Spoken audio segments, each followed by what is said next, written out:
Alfin Around to the Max is brought to you by Max Auto Clinic. Excuse me, I'm looking for Mr. Brooms.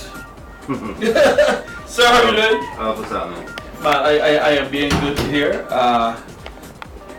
First of all, let me say that this is one of the pieces from your school art department, and I want to say that I'm very happy with the work that's been done here at Parkinson. Well, I think we have some very good art teachers. Mr. Lobel is a gem, and Mr. Strong and Colucci, exceptional people. Yeah, Very pleased with your work. Parkinson. Well, I went to Parkinson, by the way. Parkinson to the world, man. Yes, but sir, I am here. Let me tell you why I'm here. I have a niece and a nephew preparing for what some people call a hard exam. It's next week, really. I can say, sir, by the way. Sure. Yeah, next week. Next week is they're going back to school. Is the 11 plus. They're getting ready for 11 plus, and the people at Barbados, they says you have to go to Uncle Jeff if you want tips for them. Well, I'm here. How are you doing, though, sir? I'm good. I'm very, very good. I'm not as good this week as I was last week. Oh. Because last week I was the happiest man in the world. My granddaughter's here with me. But she's gone back home with her mother. So, but it's good. Jeff Brooms, the principal. Jeff Brooms, the cricket commentator.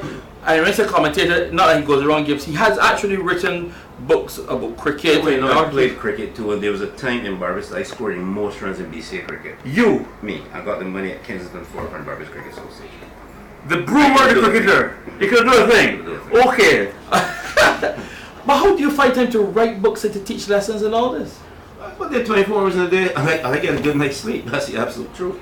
I think everything you do depends on time management. You have a focus and you do what you have to do. And you know, as you can see, I have some little things on my desk here. Mine is a can-do classroom. Mine is a can-do life. Oh, okay, I like that. So mine is a can-do life. Something to be done, just do it. You don't have stress. I eat well, I sleep well, and I enjoy my life. Good. Let's get it. English and mathematics.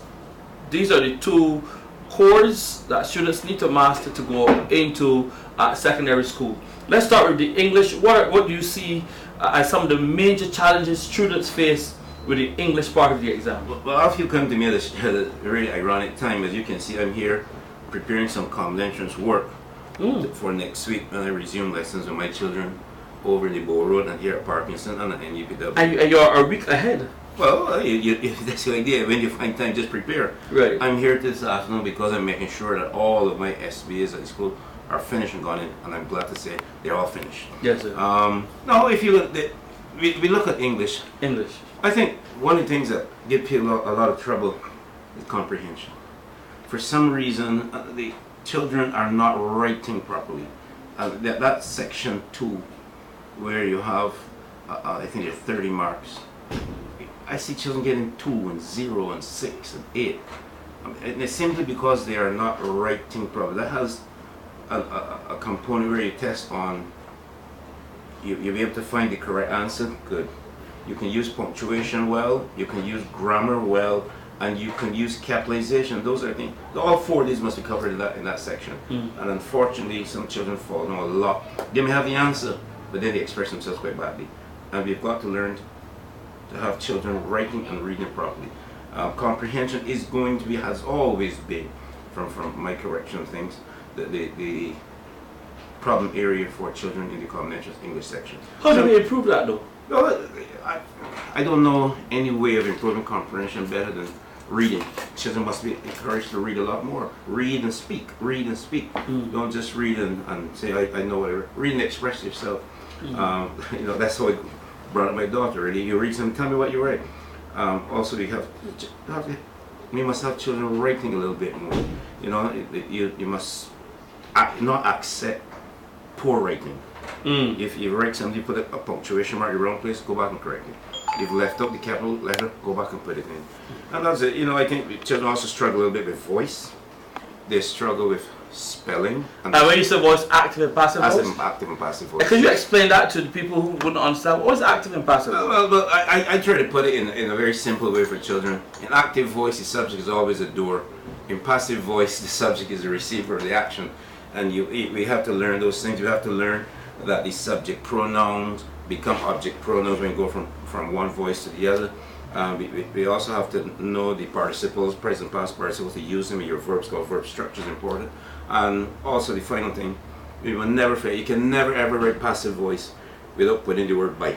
Simple word, by. Serious? Always find passive voice. By. So by is the key word when you're dealing with passive voice. It's like, I beat Alf Padmore, active voice. Alf Padmore was beaten by me, passive voice. Got that covered. While at the Alexandra School, I saw you teach the class and you had a list of statements that people say that are wrong, and you give them the correct. Yeah, because speaking about matters, and that's it. That's what I call it. Yes. Speaking about matters. Give us some of those examples. You know, you will hear people say between you and I. That's always wrong. You can't say between you and I. You know, the word between must always, if it's taken a pronoun, must always carry an object pronoun, never a subject pronoun. You hear people say, if I was you. You know, that conditional cannot be like that. It must be, if I were for you. Okay. Another one that I think that I've heard a lot of on television even speaks to the use of that third person singular present tense.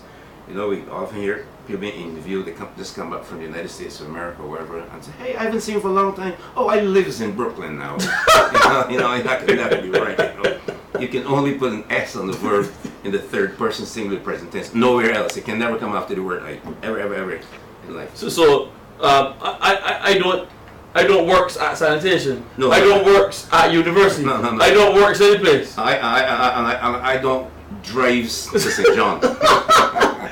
Interesting. What about spelling? Spelling is crucial. Spelling is very, very, very crucial.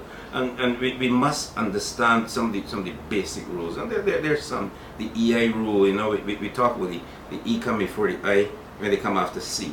But we also know that the E must come before the I when that syllable is pronounced with a long A sound, like rain, neighbor, those things. The E must come before A and those as well. We must know how to double consonants. In terms of why would it be running with a capital N, but jumping with no capital P? Why? Or feeling with no capital L? Well, you double that final consonant before a vowel before a suffix that begins with a vowel.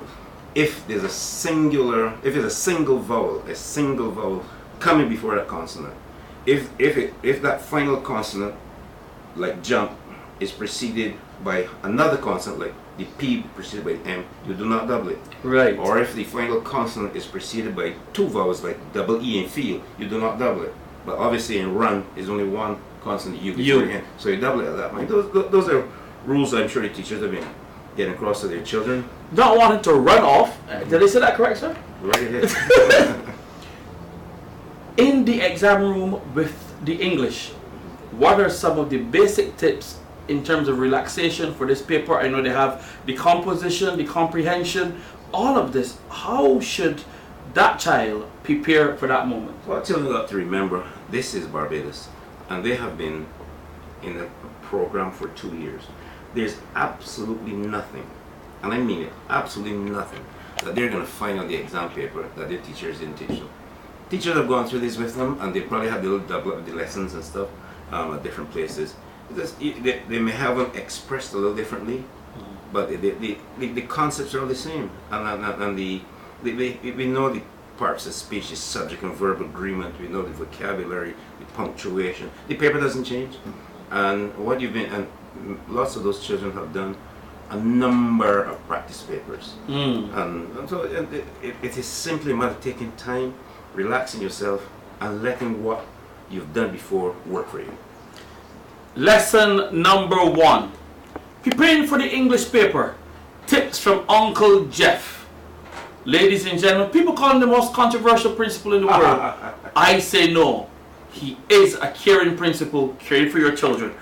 I'm Carlin Acosta McDonald's, Richard Only Alpha Padmore. A student today, preparing for 11 plus with Uncle Jeff. Next week, we will look at the subject that doesn't really add up in some people's head. But maybe Uncle Jeff will be able to subtract from me the fears that I have. See you next week.